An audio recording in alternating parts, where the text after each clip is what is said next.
Hello, welcome to the second lecture in the series on social inclusion. As you know, last week we covered in detail what social exclusion is, and from now on we will be looking at ways to combat it very specifically by focusing in on disability for the first half of the course and family for the second. So today we're introducing for the first time the concept of disability and what disability is. So we will be looking at the overall theory of the social model of disability in particular. To begin with, I want to talk about defining disability and actually understanding what is this thing called disability. What do we mean and why do we talk about people with disabilities being excluded from society? What kind of people are we talking about? Like with so many other words we use in the social sciences, it's a word you probably have an instinctive or intuitive understanding of the definition of, but maybe haven't thought through where the blurred, leaky boundaries are, what differentiates a person with a disability from somebody else. Now, the old-fashioned definitions, I want to stress that these are the old-fashioned definitions that we've moved on from a little, but they're a useful place to start. See disability as being the middle tier of three tiers of difference that we can have in our bodies. The first tier is called impairment. Now, impairment simply means that there is something different about your body or your senses or the way that your mind works. A disability is an impairment that has a profound impact on the way that you live your everyday life. So what's the distinction between those two? The distinction could be as simple as this. Someone could be in an accident and lose their little finger. Okay? If they lost their little finger in an accident, they would perhaps be considered to have an impairment, because our conception of the completely normal human body includes 4 fingers and a thumb on each hand. So not having a little finger would be an impairment. It wouldn't necessarily be a disability, because we don't use our little fingers that much to the extent that you could no longer live your daily life. On the other hand, someone else in the same accident might lose an arm. Losing an arm has a higher impact. It becomes difficult to make yourself a cup of tea. It becomes difficult to take lecture notes. It becomes difficult to do all those things that the person who only lost a finger can still do. So we might decide that the person who lost a whole arm has a disability, whereas the person who lost a finger has an impairment. Going back to these old-fashioned words, as I said, disability is the middle one, and the third one is the word handicap. Now, handicap in the medical literature has always been used, handicap has always been used in the medical literature as a word to mean a person who has a significantly severe disability that they become highly dependent on care from other people. So, somebody who lost both their arms and can't make themselves a cup of tea at all might be perceived to have a handicap rather than straightforwardly a disability. The term handicap in Europe is no longer perceived to be politically correct, and it's funny to watch. I find it quite fascinating to watch the way that words change and shift their meaning, because that was the original 3-tier medical use of those 3 words. In Europe, one doesn't generally go around speaking about people with handicaps. It's considered slightly offensive. In America, funny enough, it's the word disability that has fallen out of favour. So if you're in Europe, you look for the disabled parking space. If you're in America, you look for the handicapped parking space. Because depending on which side of the Atlantic you're on, one word is okay, the other isn't. And they have both been taken to mean pretty much the same thing, which is a blurring of the boundary between the two. That's a very simple definition, and as I'm sure anyone watching can figure out quite early, these words remain problematic. Who decides if you've an impairment, a disability, or a handicap? one of the very first things that we're really going to focus on quite intensely is that it depends who you are. We talked about the person losing one finger and suggested for them maybe that's not a full disability because it wouldn't impact on their daily life to a high extent. But if they were a concert pianist, on the other hand, they might have to end their career because of it. So for the concert pianist losing a finger, it would very definitely be a disability. And one of the first key points that I really want to highlight is that the only person who can decide whether or not a person has a disability is that person themselves. Because only that person themselves can really understand or begin to grasp the extent to which they may be different has an effect on their daily life and create struggle for them or not. Moving on from defining disability, I now want to talk about 3 theories of disability that regularly emerge in political discourse and in terms of people's understandings of what it's all about. I'm going to talk about the medical model of disability, the social model of disability, and the biopsychosocial model. So, to begin, the medical model. This is the one that is most dominant in our culture. So somebody who's never really stopped to think about disability much before probably initially comes from this kind of understanding, the biomedical model as we call it. Where does this come from? It comes from the development of medicine as we know it in modern Western society, and its understanding of us and our bodies. According to this model, health is the absence of abnormality. The body is like a machine with component parts that all work together, but each part can be understood completely separately, and the mind is quite unconnected to the body. To look at that a little bit more closely, where did all this start from? This started from the rapid developments in medicine that coincided with the development of the industrialized society that we live in today. And like everything else of its time, it was of its time, and it was based on the philosophical understandings of the time. A very dominant philosopher in those days, who's often closely linked with the biomedical model of medicine, even though he was a philosopher, is a man by the name of René Descartes. Okay? Now, René Descartes promoted this idea that the mind and body are completely separate. Okay? So he said things like, I think, therefore I am. He saw the essence of what it was to be a human as located entirely in the mind. So the joke goes, how would you get rid of René Descartes from a party? You'd offer him a drink and he'd say, I think not, and he would cease to exist in a puff of logic. You see? But René Descartes fully believed the mind and the body are separate. The mind is the personhood, but the body is merely a machine which carries it around. And it was on that philosophy, which was so dominant at the time, that medicine began to evolve and develop. In this frame of mind, each part of the body is completely separate from every other part of the body. So one doctor specializes on the kidneys, another on the heart, another on the lungs, and so forth. And the mind is something magical, and it floats around there somewhere, and it's not really part of the body. It's what I refer to regularly as the idea of the magical mind.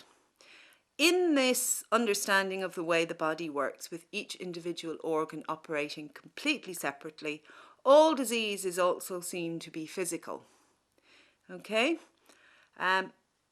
Including psychiatric disease, which is seen to exist in the brain rather than the mind, and be treated with drugs as well. All physical symptoms are seen to be separate. So many commentators have looked at the history of the way medicine developed, and they said that when modern biomedicine started to emerge, we saw a difference from doctors asking what is wrong, looking at the whole person, to saying where does it hurt, looking at individual broken down systems within the body. What does this mean for the person today, a couple of hundred years later, as medicine has evolved? How much of this idea of medicine is still significant? I have vivid memories of bringing my son, who was sickly as a baby, fortunately he grew out of that, on the Monday to see his cardiologist, on the Tuesday to see his hematologist, on the Wednesday to see his dermatologist, on the Thursday for his asthma checkup, and on the Friday to see the social worker. That is a week of hospital visits that stands out strongly in my mind. And it was very, very clear that none of these doctors were particularly talking to any of the other doctors. They made formal paper referrals, and that was about it. This doesn't mean that the doctors didn't understand the interaction between the different parts of the child, and indeed it was the dermatologist who suggested the referral to the hematologist, who suggested the referral to the cardiologist. But even so, each part of the child was treated separately, and the child was never seen by a doctor, as critics of the biomedical model would say. Within this biomedical model, how do we then look at disability in particular? Disability is seen as a failure of a part of the body, very specifically, which must be put right, because only normality is acceptable, and normality must be strived for at all costs.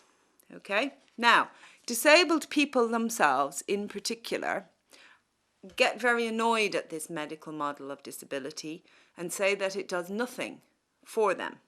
Okay?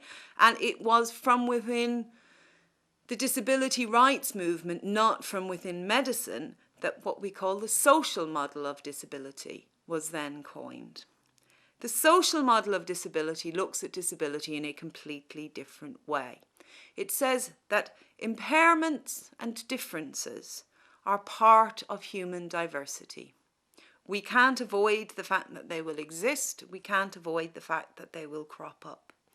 The difference between an impairment and a disability by the social model of disability is the extent to which the environment and the culture excludes the person with the impairment. Okay? So, having difficulty walking is explained by my impairment. Not being able to get up a flight of steps is explained by the disability of the institution that has failed to put in a lift or a ramp. And so the social model of disability talks about the disabled and disabling institution, not the disabled individual. Sorry, 1 second. The key author who I want to draw your attention towards, who's on your reading list for today, who writes about the social model of disability, is Mike Oliver. Mike Oliver's textbook, Understanding Disability, is the reading for today, in particular, chapter 4. Okay? He talks about, he's written a huge amount on the social model of disability and is one of the main authors, along with another author you might like to look up, Colin Barnes. And they have both written a huge amount on this subject. There's another author on your book list I'd like you to have a look at if you get the chance, whose name is Shakespeare. Think of Romeo and Juliet, but it's actually a completely different guy. Shakespeare disagrees with the social model of disability, and I'd like you to have a look at it for contrast.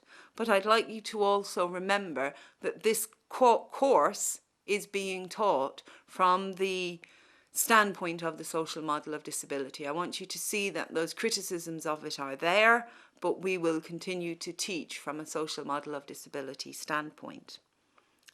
Okay, what Mike Oliver says about disability is it's the society that causes it.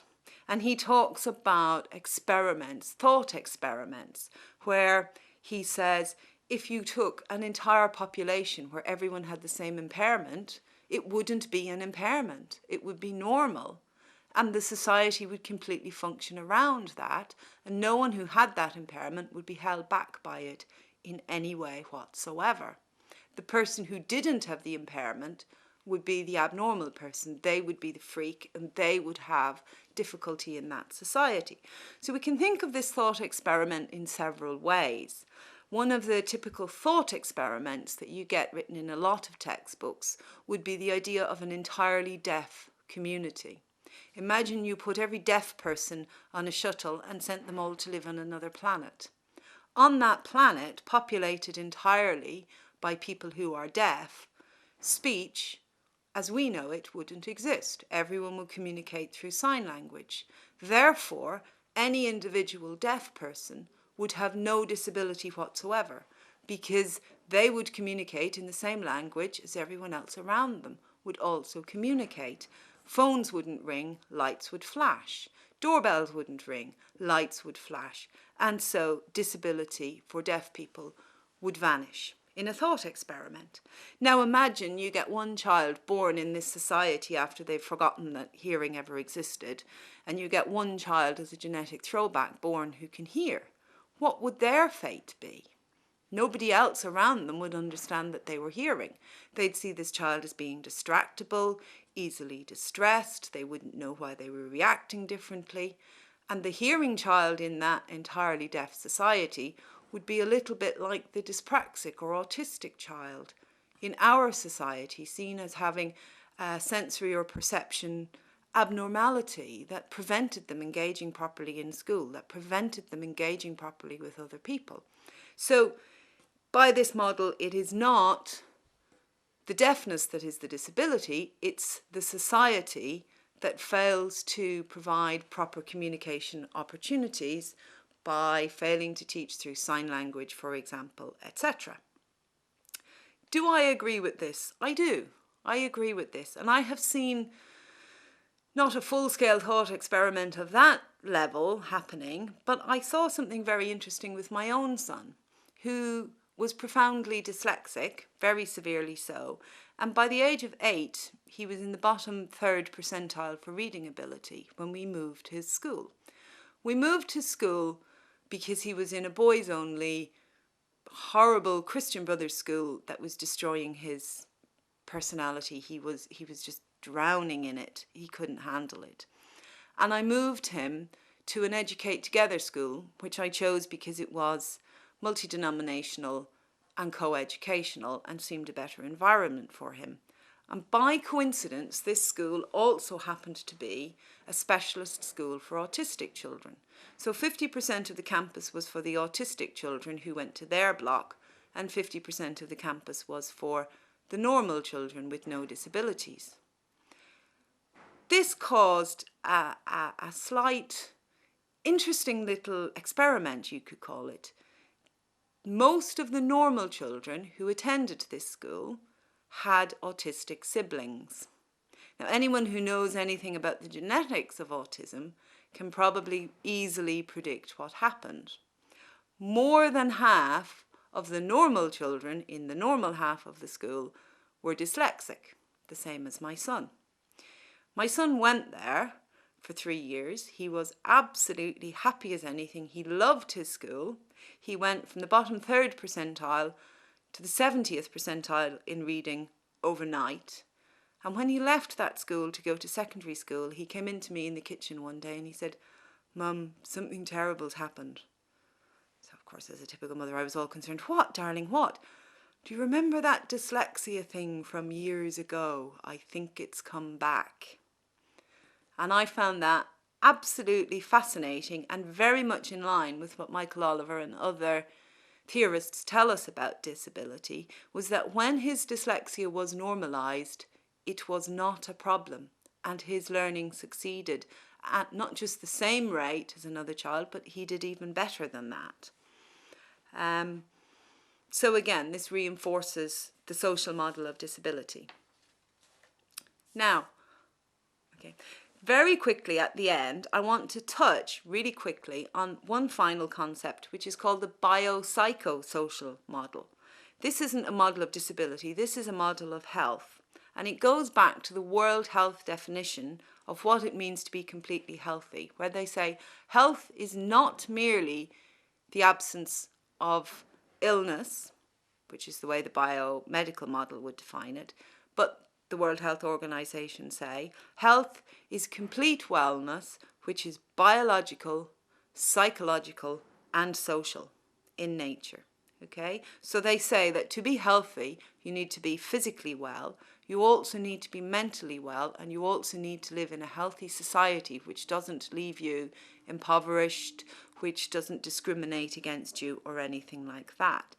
The biopsychosocial model proposes that the three aspects of biological, psychological, and sociological have a very, very tight and complex interplay between each other, and that all illness, unlike the biomedical model, which tries to put everything into totally different boxes, but the biopsychosocial model says that all three have a tight interaction with each other. So if a person gets the flu, they'll also be miserable. There's a psychological consequence of a biological event. Equally, if a person becomes very, very stressed, their blood pressure will shoot up. So there's a biological reaction to a psychological event. And both of these are closely tied in to social reactions. So the person who's ill is less able to earn a living. The person who's ill might be excluded from society. And so there is a social consequence of all illness. Okay, so the biopsychosocial model originally, as it was, looked at illness as being both caused by and impacting on a person's well-being across three different but closely interrelated fields of biologically, psychologically, and their social interactions with other people. The problem with the biopsychosocial model in particular lies, I would argue, not so much in the model itself, but in its current use that it's put to in the political environment, in that the term is often used to imply that illness can be as much psychological or sociological as it can be biological. Therefore, all these scroungers who are getting benefits, we'll just shove them off benefits, tell them, oh, psychosocial something, something, blah, blah. We're stripping your benefits, now go away and be well, as if that would work. Okay?